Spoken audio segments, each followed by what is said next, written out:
जय हिंद सभी साथियों को। साथियों, बड़े आज ऐसी शख्सियत से मिलाना जा रहा हूं आपको कि अब वो जीत दर्ज करा के जनता के सामने है और बड़ा साथ मिला है। साथियों, जैसे मैं देख रहा हूं कि 4000 प्लस वोट से जो विनिंग होने के बाद आज आपके रूबरू कराऊंगा मैं रिंकी वालिया जी से। साथियों, जीत दर्ज नैंगड़ की हुई, नैंगड़ की जनता की जीत है ये उनका कहना था शुरू से, और आज उनसे मुंह से जानेंगे कि आखिर जो उनकी जीत का जो सबसे बड़ा श्रेय किसको देना चाहेंगे। तो मैं सीधा लेके चलता हूँ रिंकी वाले के पास। अभी बहुत बहुत बधाई आपको। बहुत बहुत धन्यवाद। मैं सारे शहर को बहुत बहुत धन्यवाद करती हूँ। अभी क्या महसूस, सबसे पहले तो अपनी खुशी का इजहार कीजिए। क्या महसूस कर रहे हैं, इतनी बड़ी जीत दर्ज करवाई है आपने? मेरी खुशी का ठिकाना नहीं है। मैं आपको क्या बताऊं, मैंने आपको पहले भी अपने इंटरव्यू में बताया कि ये जीत मेरी नहीं, ये पूरे नारायणगढ़ की जीत है। जी। और मुझे पहले ही लोगों का प्यार सम्मान जो मिला, मैंने आपको पहले ही बोला था कि मेरी जीत निश्चित है। बिल्कुल, क्योंकि जो उनका प्यार, वो कॉन्फिडेंस मैंने आज भी मेरे पास है कि वो कॉन्फिडेंस जो था कि वो क्या, ये जो कॉन्फिडेंस है ये सिर्फ नारायणगढ़ की जो जनता ने मुझे दिया ना, उसकी बदौलत है। तो मेरे पास शब्द नहीं है धन्यवाद करने के लिए नारायणगढ़ की जनता का कि इन्होंने मुझे पूरा समर्थन दिया। अभी जैसे जो भी आपके पास जो इंक्वायरी आई थी या कोई क्वेश्चन आया था, अभी ये काम हो किस तरह से उसको, अब तो बन चुके हैं, पहले था, अभी बनने के बाद क्या करेंगे? बन चुके हैं। सबसे पहले शपथ लेने के बाद सबसे पहला कार्य क्या होगा? सबसे पहला मेरा कार्य जो है, शपथ लेने के बाद ये पानी की जो सबसे बड़ी समस्या, मेन समस्या, इस पे कार्य करूंगी। और ये पावर बूस्टर है, इनको करूंगी मैं कि सबसे पहले पानी का काम करना है मैंने नारायणगढ़ के अंदर।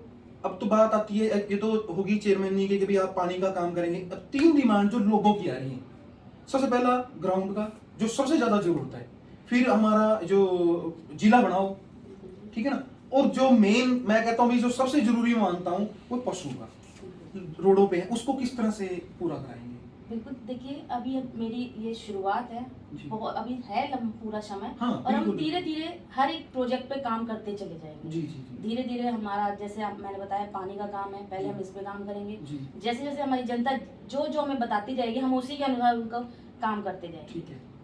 तो मेरी ये मांग है आपसे, as a reporter, as a यहाँ पे मैंने वोटर हूँ, कि सबसे पहले आप कार्य जो कराएं वो है पशुओं का। क्यों? एक जान भी जा रही है लोगों की उनकी वजह से। तो मेरी यही रिक्वेस्ट रहेगी आपसे।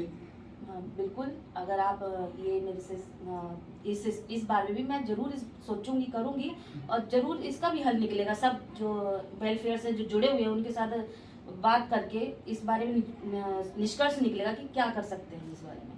भाभी, दूसरी बात, आपके हस्बैंड जो पीछे चेयरमैन रहे, कितना फायदा मिला उस चीज में? सारा फायदा यही है। देखो जी, जो मेरे हस्बैंड का कार्यकाल है उसको भी जनता ने देखा, समझा, और यही सोच के मुझे वोट मिली। क्योंकि मेरी तो राजनीति में पहली सीढ़ी है ये। तो मैं तो पूरा आधार अपने हस्बैंड को ही दूंगी कि उनके कार्यकाल को देखते ही मुझे ये बड़ी जीत हासिल हुई है। लास्ट क्वेश्चन कि अब इंडिपेंडेंट जीतते हैं, बहुत प्यार दिया जनता ने, कहीं से ऑफर आ रही है किसी पार्टी विशेष में जाने की? देखो जी, ये तो जनता ने हमें जिताया है, और पार्टी का तो मेरा कोई, मैं निर्दलीय खड़ी हुई थी, निर्दलीय हूँ। और जनता के हाथ में वो क्या निर्णय लेती है हमारे लिए कि हमें किस पार्टी में जाना है, किस में नहीं। साथियों, आपके सामने पढ़े लिखे और अनपढ़ में बहुत फर्क होता है। पहले वाले भी बात बोली थी मैंने कि अपने बलबूते और अपने, जैसे जो कहते हैं, जो बोएंगे वही काटेंगे। तो सुना आपने रिंकी वाली जी को, हम शुभकामनाएं देते हैं और बेहतर भविष्य की आपकी कामना करते हैं। साथियों, कहते हैं कि जैसा बोओगे वैसा काटोगे। हम उस शख्सियत से मिलवाने जा रहा हूं मैं आपको जिनके फादर भाई अश्विनी जी और अमित वालिया, जो पीछे पूर्व में चेयरमैन रही हैं। मैं नहीं कहता कोई इनके पास गया होगा और इन्होंने उसको काम नहीं किया होगा, वो जैसा बोआ वैसा काटा इन्होंने। और आज जीतने के बाद अच्छे मार्जिन से, सरकारों का भी दबाव था, बहुत सी जो प्रोपेगेंडे रचाए गए, सब कुछ हुआ, लेकिन जीत दर्ज करवाई, बहुत अच्छे मार्जिन से जीत दर्ज कराई गई है। मैं आपसे रूबरू करना चाहता हूँ अमित भाई से। भाई, बहुत बहुत बधाई आपको। बिल्कुल बिल्कुल, बहुत बहुत आप सभी का दिन। मतलब लड्डू फूट रहे हैं? हाँ, खुशी है बहुत। जीत गए, लड्डू फूटते हैं। बिल्कुल बिल्कुल, बहुत खुशी है। शहर के लोगों का पूरा आशीर्वाद मिला, समर्थन मिला, प्यार मिला।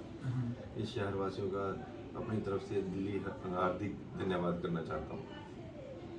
अमित भाई, सरकार आपके बिल्कुल उसमें थी, देखो इतना बड़ा चुनाव हुआ है, डायरेक्ट तौर पे चुनाव हुआ है, किस तरह की अड़चनों का सामना करना पड़ा और ये जीत दर्ज कर क्या क्या कहेंगे, किस तरह का अनुभव रहा? देखो, इलेक्शन है, इलेक्शन में हर पार्टी अपनी तरफ से किसी भी तरह की कसर नहीं छोड़ना चाहती जी। बट मैं पहले दिन से, जब से मैंने नॉमिनेशन भरा था, अंदर से पॉजिटिव था, क्योंकि मेरे को नैगढ़ की जनता ने एहसास करा दिया था कि वो मेरे साथ मजबूती से खड़े हैं। बिल्कुल। तो मैं कहीं भी एक मिनट के लिए भी इस सारे इलेक्शन में घबराया नहीं, और ना मेरे को कभी ऐसा महसूस हुआ भी मैं कहीं इलेक्शन लूज करूंगा। तो लास्ट तक मैं पॉजिटिव रहा, काउंटिंग में भी बैठा तब भी पॉजिटिव था। पहले राउंड के बाद एक बार बाहर से आवाज आई ऐसा वैसा हो रहा है, पर ऐसा कुछ नहीं, मेरे को एक पल के लिए महसूस नहीं हुआ, और लास्ट में हमने विन किया, जीत गए हम। अमित भाई, पानी की समस्या, नाली ये तो सिर्फ पार्षद के भी काम होते हैं, आप जीत के सामने हैं। एक जो नारायणगढ़ की जो मेन समस्या पूरे वार्ड की लगा लिया, नारायणगढ़ की समस्या, किस तरह की जो बातें आपके भी वो पूरी कराएं आप, ऐसा क्या क्या चीजें आपके सामने आई?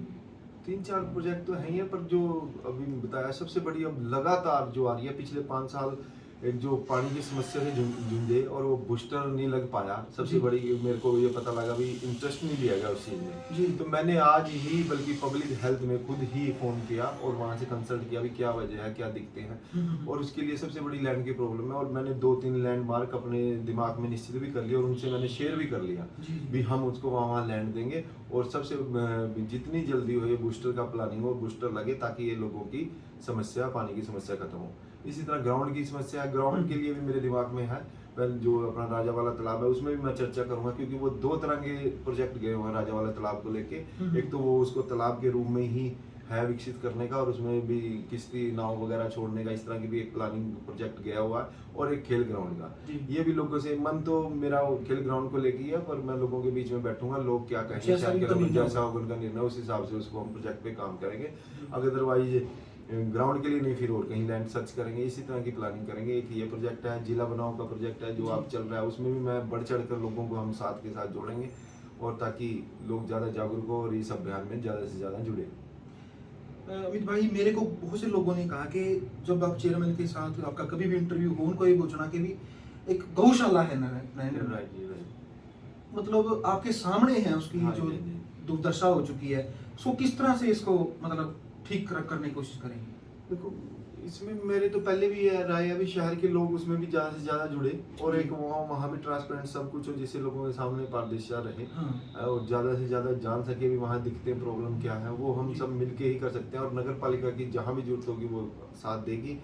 और इसके अलावा, क्योंकि देखो बार बार बात आ रही है अलग से करने का, अलग से प्रोजेक्ट करना इतना ज़्यादा मैं समझता हूँ आसान नहीं है जी, क्योंकि आसान इसलिए नहीं है, उसके लिए लैंड चाहिए, लैंड बहुत कीमती और लैंड हो चुकी है। उसके लिए भी मैं देखूंगा अगर नगर पालिका से कोई ऐसा सिस्टम हुआ, फंडिंग हो सकती है सरकार की तरफ से या कुछ है, फिर हम बहुत उसकी तरफ भी जा सकते हैं। जो बेसहारा पशुओं के लिए आ रहे हैं, अभी उनके रख रखाव के लिए सबसे पहले जगह चाहिए भी। हमने ऐसे कई बार देखा भी, गौशाला हम छोड़ के आते हैं तो कुछ दिन बाद फिर पशु हमें सड़कों पर मिलते हैं। तो ये इस तरह की बातें हैं, ये देखो शहर वालों के साथ ही मिलकर इन पर काम किया जा सकता है। अब अमित भाई, अब निर्दलीय बने आप, हाँ जी, और अपनी मेहनत के बलबूते बढ़े, किसी की मेहनत की इसमें वो नहीं जुड़ते, पर अब पूरे नारायण का आपको साथ मिला है। अब आपके पास किस तरह के ऑफर आ रहे हैं कि भी किसी पार्टी ज्वाइन करें, कांग्रेस या दोबारा से, मतलब या भाजपा से, किस तरह का वो आ रहा है, क्या आपकी मंशा है? विशेष तो मैं कुछ इसमें बात नहीं करना चाहता, पर मैं सिर्फ ये सोच रहा हूँ भी नारायणगढ़ की जनता का किस तरह से भला हो, और किस तरह से उनकी भलाई के लिए कार्य किया जा सकता है, और किस तरह नारायणगढ़ का विकास किया जा सकता है। उन सब चीज़ों को लोगों के बीच में रखूंगा, और जैसे लोग निर्णय लेंगे वो मंजूर मैं स्वीकार करूंगा उनके साथ। ठीक है। तो साथियों, रिकी वाले जी को सुना आपने, अमित भाई की दिल की जो तमन्ना है वो पूरी हो, मैं तो परमात्मा से दुआ करूंगा। और जिस तरह से आप मेरे चैनल को, मेरे इसको सब साथ दे रहे हैं और मेरी आवाज़ को आगे पहुंचा रहे हैं, जनता जनार्दन बहुत बड़ा कानून एक अपने आप में एक स्तंभ होता है, और इस तरह ही साथ देते रहें। इन्हीं शब्दों के साथ शुक्रिया, जय हिंद।